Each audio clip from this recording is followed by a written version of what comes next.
3rd of November, and for the record, I have no idea where the month has gone. I don't even know where the year has gone. But as I always say, let's get into it right now. I want to talk about something right now, something really important, and it's actually really important in light of what I'm seeing right now. Notice the market's going to open up in about 55 minutes or so, and it's fairly up across the board. If you look, though, at the economic data, you will see that Thursday is Thanksgiving, which means this is a fragmented week. Now, Thanksgiving is the biggest travel week of the year. And I know we have COVID-19, but I don't think it's going to be any different this time around. As a matter of fact, I know it won't. I'm hearing reports that people are going all over the place, completely ignoring the COVID restrictions and so forth and so forth and so forth, which is expected. We're only human. People want to see their friends, families, and so forth and so forth. But typically when that happens, the markets get extremely fragmented. That means there's not a lot going on. Typically, traders stop trading at the beginning of the week and then just kind of come back the next week. Even on, we got Thursday is off, Friday, we got Black Friday. It's going to be dead. The bottom line is don't expect huge moves this week. Now, in addition to week, we do have the GDP, we've got durable goods, we've got jobless claims. They're packing everything in on Wednesday. So we could see some volatility on Wednesday, some volatility possibly tomorrow. But again, I would be very surprised to see a major trading session in light of the week that we're in right now. Again, this is one of the most fragmented weeks of the year, and just not much happens. It's just the way it is. Now, in light of that, and aside from that, actually not in light of that, aside from that, right now the markets are kind of, and I'll talk about this more when I talk about the news, which I'll get to in a second. The markets are at a crossroad right now. What do I mean by that? Well, let me explain. It's actually really interesting. On one hand, you've got all these vaccines coming out. On the other hand, you've got a rise in COVID cases, and it's kind of like, what will this prevail or will this prevail? It's hard to say right now. If the COVID vaccine was out right now, then we would be leaning a lot more towards, hey, we're recovering, we're getting through this road. But right now, it's kind of hard to figure it all out because of the timing. Because truth to be told, the odds of most people getting this vaccine is going to happen after the flu season. It's going to happen probably around April, May of 2021, which means we're going to miss a big chunk of this year, which means we may be in store for exactly what happened last February, March, April, but it may happen this time in December, January, and February, a little back. So again, we're kind of, the market's really kind of sitting there and going, okay, do we go back to the stay-at-home environment, or are we going to look ahead? And again, even if you look ahead, you're kind of missing the first quarter of 2021, which is a huge quarter. And remember, we're closing things back down. Schools are closed in New York. I'm going to get into the news, but again, I want you to understand where the market is. So the market's a little confused right now. It's kind of looking for direction, and it's not sure where to go. And in light of that, we're past earnings pretty much for most sectors. So that's not really on the table. So we've got this period where we've got the holidays coming in. We've got a fragmented trading week, as you could see right here, because of Thanksgiving. And in addition to that, the market's kind of going like this right now. Do we go to the left? Do we go back, closing, stay at home? Kind of where we were, 9 months ago? Or do we go back to the market's kind of going in between? And quite honestly, if I'm not kidding, if the vaccine would come 2 months earlier, I say we would be leaning towards going back to work. But right now, we're actually leaning more towards staying back. Things are closing fast, so forth and so forth. So I wanted you to kind of understand the dynamic of the market. And in light of that, the NASDAQ 100 is still grossly overbought and underperforming. So we have this interesting environment right now where you have COVID stocks. Stay-at-home stocks. No. We're going to COVID vaccines are coming out. It's really interesting right now. And again, I believe the stay-at-home is going to win again because of the timing. But remember, the market discounts everything that's known, and if there's aid coming, that could change things. So it's really interesting, and the market's a little confused, waiting for directional bias, and you're not going to get much of it this week because of the holidays. So in light of that, let's talk about the news a little bit. And I'm going to repeat a little bit of what I just said, but at least I gave you some context to put it in. So world stocks, Wall Street futures, they're up right now. More good news on potential vaccines, but unease about anti-coronavirus restrictions on businesses. You see, kind of double whammy there.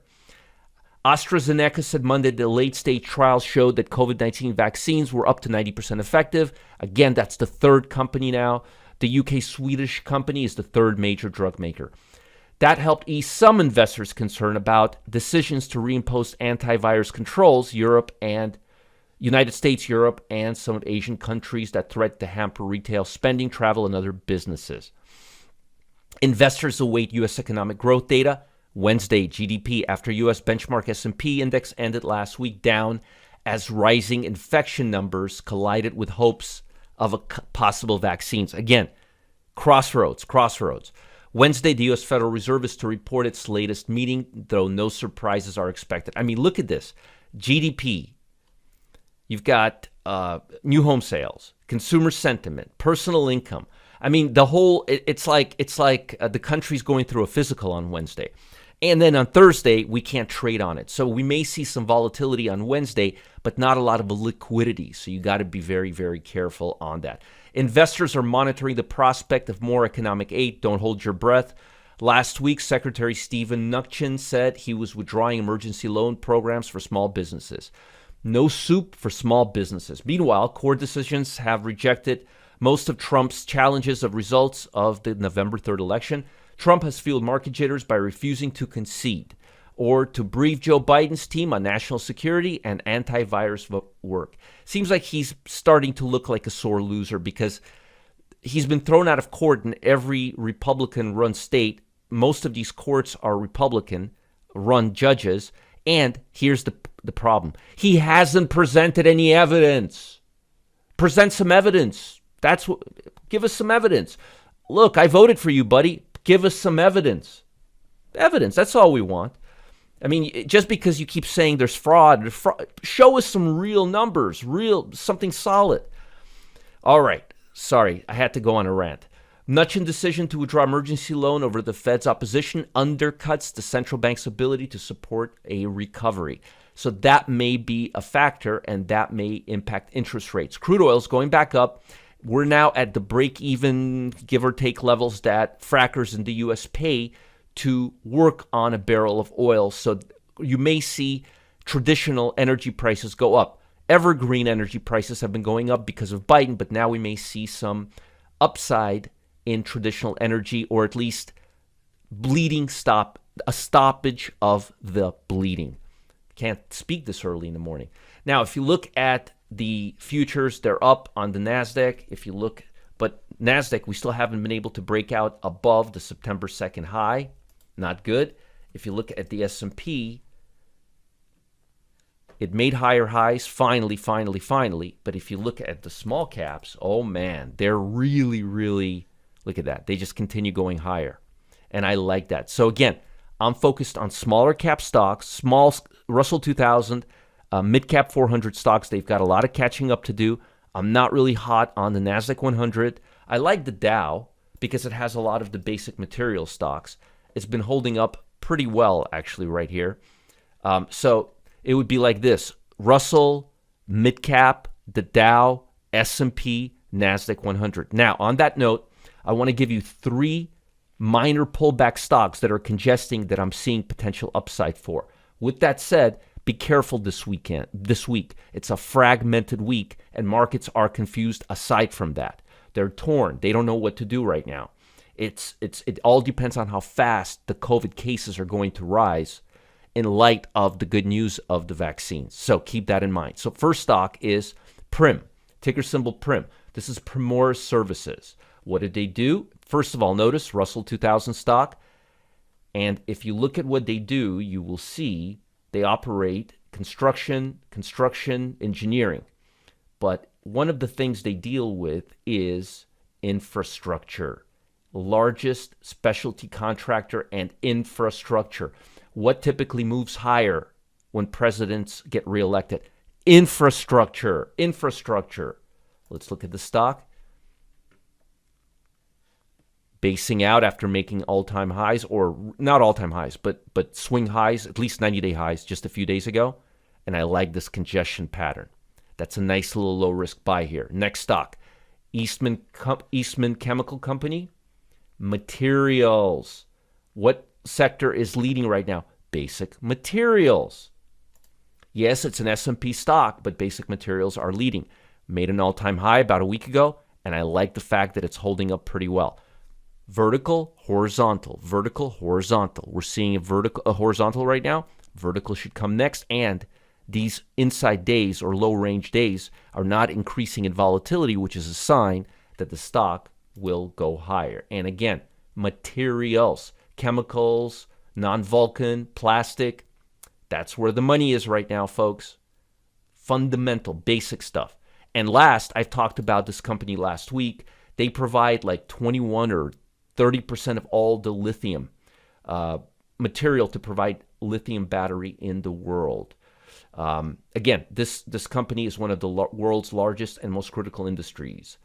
Powers potential companies in the world, chemical company leading positions in lithium. Like I think 21 or 22% of lithium. Petroleum refining, but all for different type of energies. And the company is looking good. Look at this, 96% over a year. Dividend is growing. I like it. Material, more material. I've been talking about basic material for a long time. And I mentioned the stock around here, 116. Now it's at 127, making new highs, and it's starting to base again. So Prim, EMN, and Albemarle. I'll remember how to pronounce the stock one of these days. Now, folks, I've got something important for you today. Did you know that commodities like gold, silver, lithium, and oil all move in boom and bust cycles that repeat like clockwork? They're called cyclical moves. But by tapping into these predictable profit cycles, you can get in on some of these biggest and fastest payouts in stock market history just by understanding the cyclical nature of these assets. Now, it's been 20 years since one of these rare setups was triggered in the gold market. But the last time I saw it occur, certain companies saw their share price absolutely explode. I mean, explode. This can give you an unfair advantage, and it's about to happen again. Folks, this is very, very cool, and this is very, very timely. You've got to check it out. I'm talking about historic moves. Historic moves. It's about to happen again. Click on the link to get everything you need to know to take advantage of the next profit cycle. Do it now. Don't miss out. I'll talk to you soon. And like these videos. Send me some comments, feedback. Give me thumbs up. I don't know what platform these are going on, but show me some love. I'll talk to you guys later. Bye, and have a great Thanksgiving, and don't eat too much turkey.